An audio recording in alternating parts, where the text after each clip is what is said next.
Cajamarca, del Distrito Judicial de Cajamarca. Sírvese tomar asiento, por favor.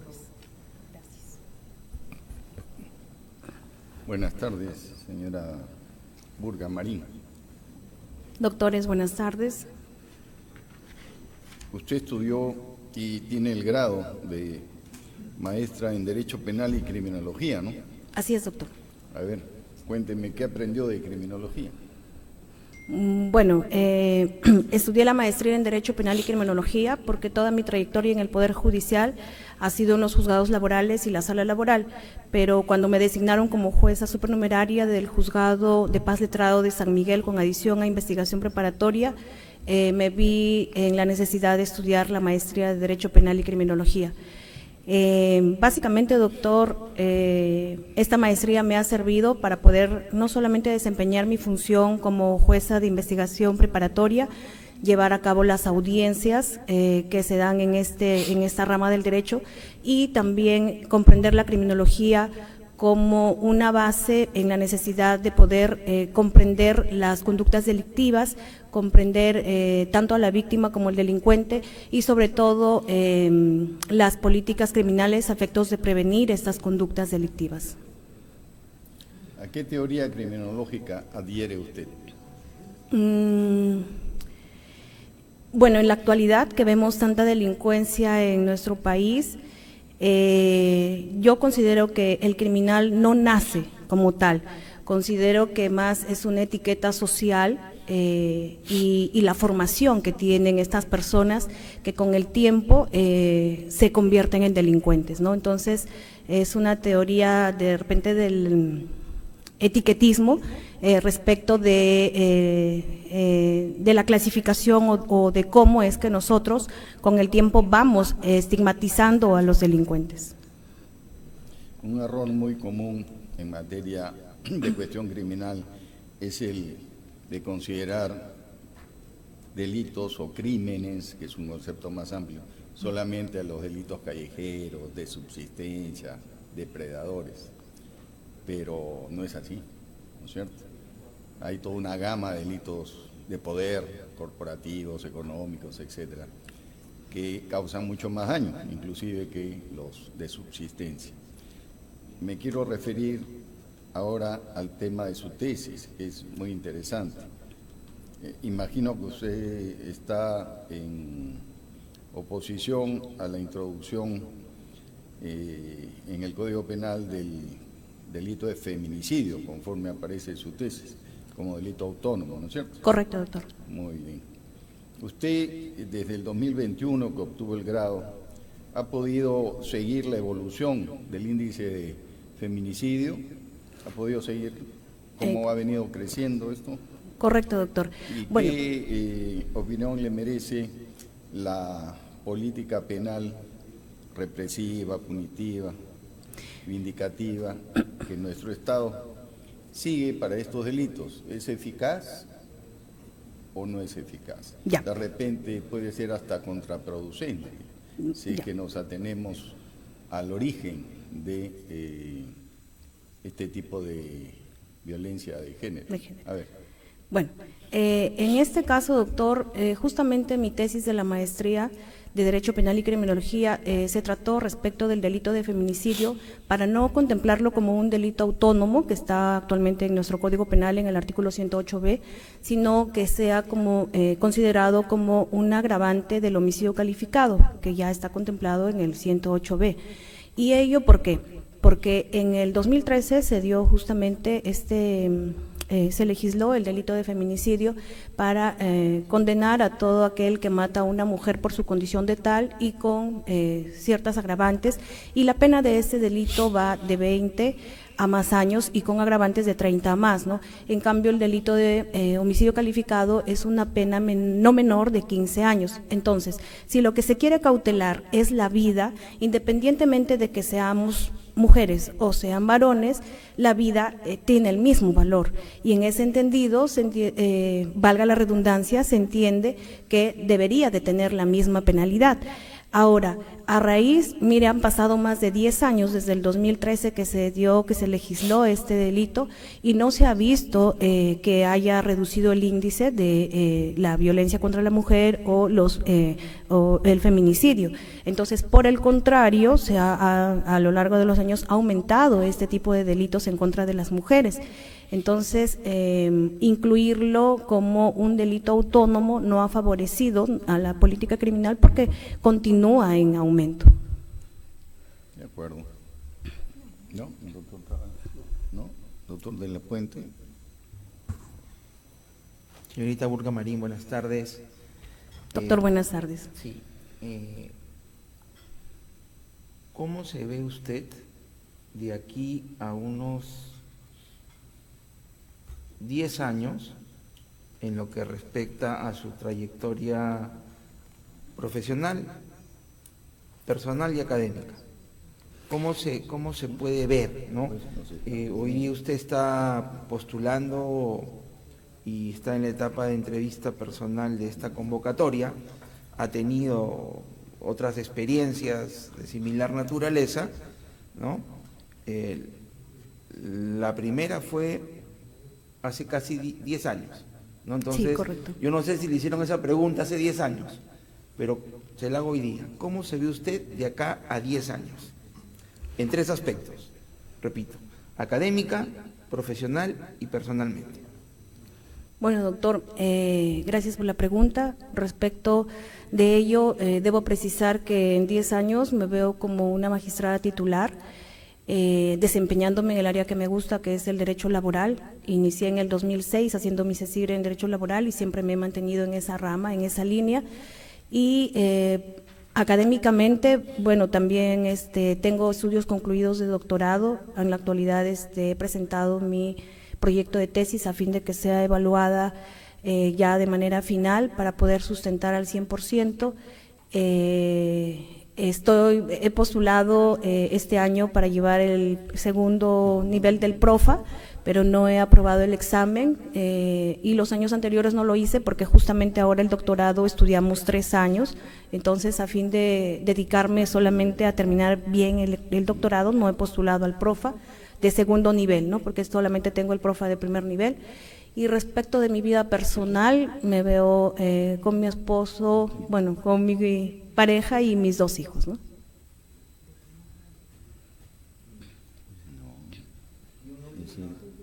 Cuestión en la línea de esta proyección, ¿no? La anterior pregunta ha sido categórica y dejando sentado que no es mi especialidad el derecho penal ni la criminología, pero usted ha dejado sentado que no ha habido, como política criminal, no ha habido un resultado favorable en considerar el feminicidio como un delito autónomo. Cierto es que nuestro país no solamente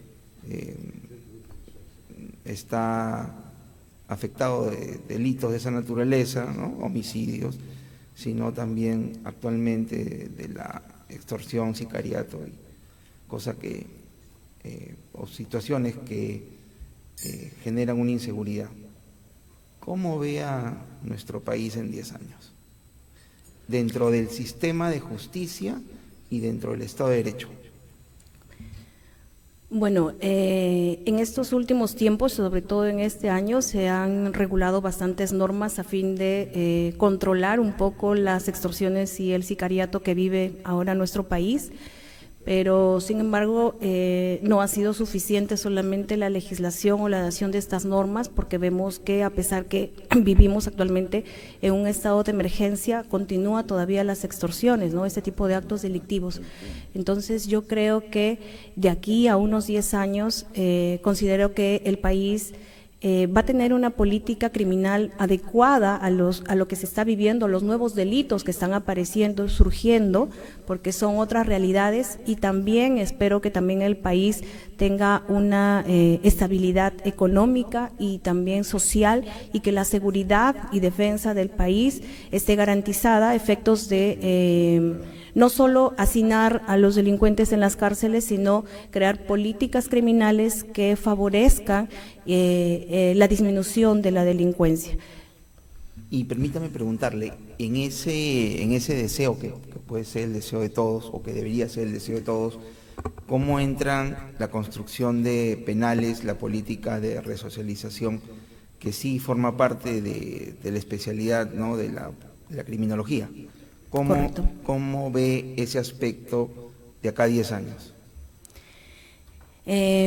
Por eso yo decía que no solamente consiste en el hacinamiento de los penales a nivel nacional, sino que de repente, a fin de que el Estado garantice la seguridad de todos los ciudadanos, podamos implementar otro tipo de medidas que no necesariamente sea el incrementar las penas, ¿no? El incremento de penas, o de repente ahora que están solicitando la pena de muerte, ¿no?, sino de repente otras políticas, como por ejemplo que los delincuentes hagan una labor social, que los delincuentes hagan un trabajo comunal, que eso, por ejemplo, en los juzgados de paz letrado, que ven todas las materias, se aplica en el tema de las faltas, ¿no? Entonces creo que eso tiene mayor resultado y ayuda a la resocialización de los delincuentes, porque ahora vemos el hacinamiento de los penales, y desde los penales es donde justamente son los autores no materiales, sino los autores, se me fue la palabra, para poder organizar tal o cual acto delictivo, ¿no? Ya, gracias. Sí, señorita Burga Marín Ana Cecilia. Usted tiene una maestría en Derecho Penal. ¿Estudio de doctorado tiene? Sí, he terminado, ¿Concluidos? sí, el año pasado en la Universidad Nacional de Cajamarca. En Cajamarca también. Dígame, ¿qué opinión le merece el activismo judicial? Me parece importante, doctor, a efectos de que podamos tener seguridad jurídica y sobre todo que las decisiones lleguen de manera coherente, rápida, y tener una solidez respecto de todas las resoluciones judiciales que se emiten. Ok, eso es todo. Gracias, presidente. Doctor Cercoy. Gracias, presidente. Preguntas rápidas.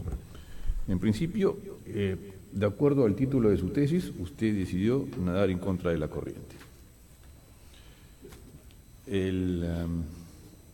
Usted comentó también que el feminicidio como delito autónomo, mejor dicho, ponerlo como delito autónomo, no tuvo mayores resultados porque los índices de este delito han venido subiendo progresivamente, ¿no es cierto? Correcto, doctor. En realidad, si vemos el asunto de una manera mucho más amplia, todos los delitos autónomos, o casi todos, han venido subiendo. Lo que quiere decir que probablemente hay que replantear toda nuestra legislación penal, o sencillamente decir pues que hay alguna cosa que ha fallado desde el principio. Pero la pregunta iba por otro lado. Usted ha enunciado su interés por el derecho del trabajo, ¿cierto? Correcto. ¿Considera usted que hoy, actualmente, existe una brecha salarial notable entre las remuneraciones de los trabajadores hombres y las trabajadoras? No, doctor. Bueno, la mujer de un tiempo a esta parte ha ganado bastante ventaja, equiparable a la que tiene el varón, en todas las entidades, no solo públicas, también en el sector privado, y considero que ahora tanto hombres como mujeres tienen la misma remuneración según la labor que desempeñan. O sea, ahí no podríamos hablar de una discriminación. Considero que no, doctor. Y llevando un poco el tema al extremo, como se regula en otros países, ¿considera usted que debería haber en la contratación laboral porcentajes mínimos para determinado tipo de poblaciones? Por ejemplo, estoy pensando, ¿no? poblaciones nativas, a las empresas que estén en la selva, un determinado porcentaje, o de trabajadoras mujeres, un determinado porcentaje. ¿Sería esto factible o sería esto un atentado contra el principio de autonomía de la voluntad o de la libertad del empleador? Bueno, ya se está dando esos porcentajes, por ejemplo, con las personas que tienen algún tipo de discapacidad, y veo que sí está funcionando porque se incluye este tipo de personas que tienen una condición particular, ¿no?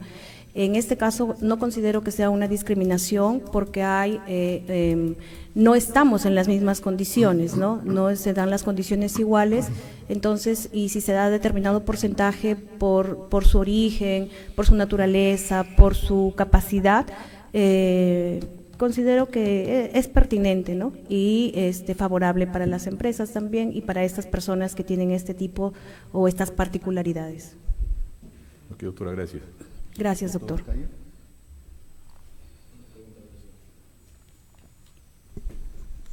Doctora, buenas tardes. Doctor, buenas tardes.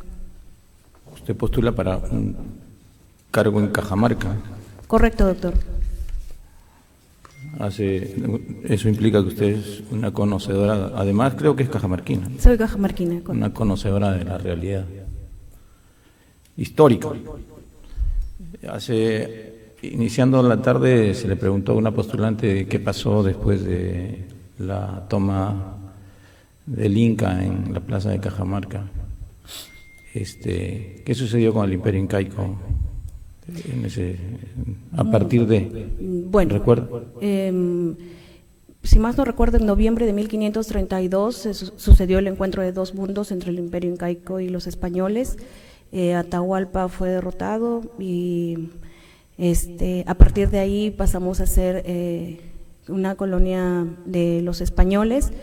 Luego de ello han surgido bastantes luchas a efectos de poder lograr la independencia, que se logró en 1821 y fue materializada en 1823, que se dio la primera constitución política.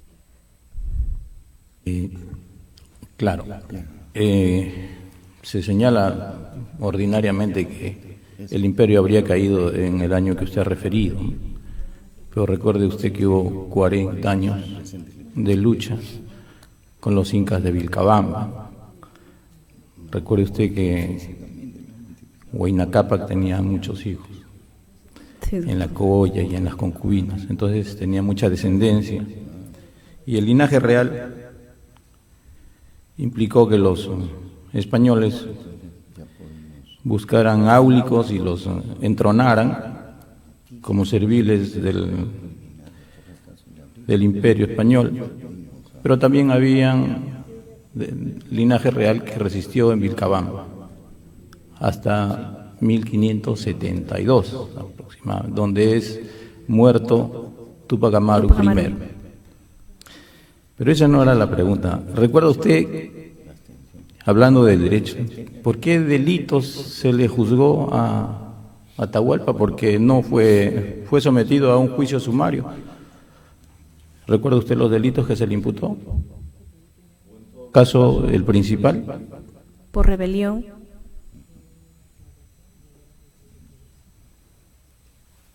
Por rebelión. Sí, está correcto. Idolatría también, ¿no? Porque adoraba ídolos. Y por homicidio en la modalidad de fratricidio de su hermano Huáscar. Solamente para contextualizar el escenario en el cual usted va a desarrollar funciones de ser electa, doctora. Muchas gracias, presidente. Gracias, doctor. Gracias.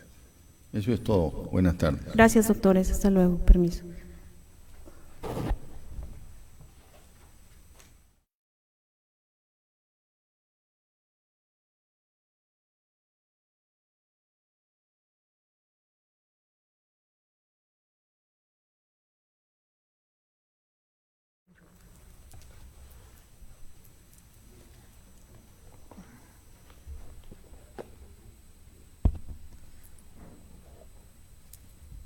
Buenas tardes. Buenas tardes, señor presidente y señores miembros de la Junta Nacional de Justicia.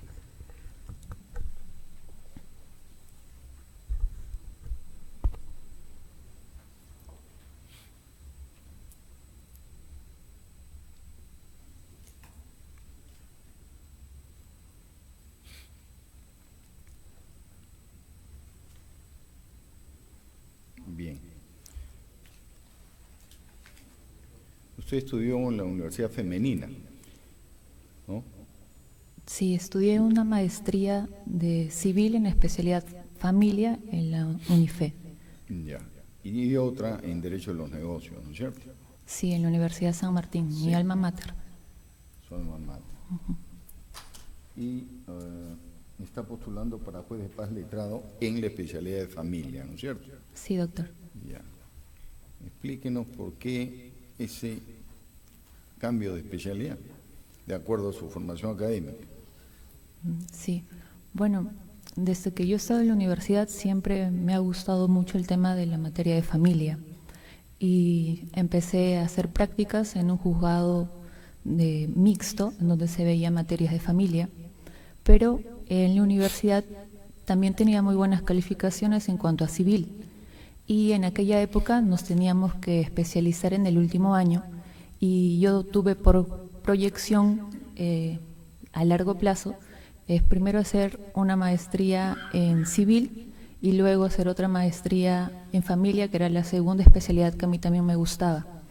Y bueno, yo estuve trabajando en juzgado mixto, que conocí familia, y de ahí he sido jueza supernumeraria en la materia familia, lo cual me ayudó bastante la maestría que llevé en la Universidad UNIFE.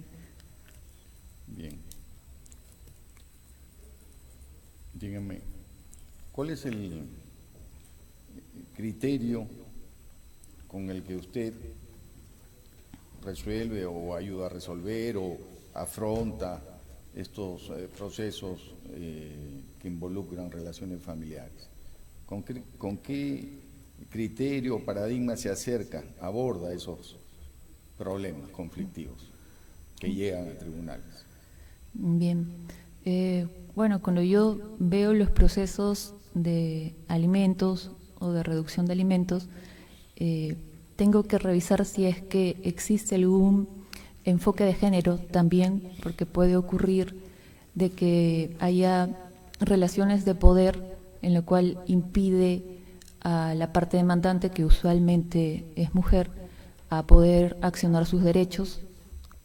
Asimismo, también reviso la Constitución, los artículos 4, artículo 6, el Código Civil en cuanto a los alimentos, como el artículo 481, luego el Código de Niños y Adolescentes respecto a los alimentos si es un menor de edad, y si fuera necesario también sentencias de la Corte Interamericana de Derechos Humanos, ¿no? Como por ejemplo el caso de Campo Algodonero versus México, ¿no? O la sentencia de Atala Rifo y Niñas versus Chile. Según las materias que voy revisando, voy utilizando las sentencias también. Bien. Y en procesos de familia, llámese alimentos, en cualquiera de sus modalidades, llámese tenencia, ¿ha observado usted el fenómeno de alienación parental? Bueno, en Paz Letrado no hemos visto o no somos competentes de conocer tenencia, pero conozco el fenómeno de alienación parental porque, bueno, es uno de los temas que me enseñaron también en la maestría, en el que se trata básicamente cuando uno de los padres introduce conceptos o malos conceptos del otro progenitor hacia su menor hijo, creándole un escenario, digamos, malo respecto al concepto que debe tener de su señor padre o de su señora madre, y va creándole, se va manipulando tal vez en algunos casos a los menores, ¿no? Pero ello se tiene que revisar y visualizar en los procesos, por ejemplo, de tenencia, a efectos de regular la tenencia de quién sería el más idóneo para poder tener al menor, ¿no? ¿Y en alimentos ha notado que se da ese fenómeno? En algunos casos se ha podido visualizar de que hay algunas accionantes que tal vez introducen unos conceptos cerrados respecto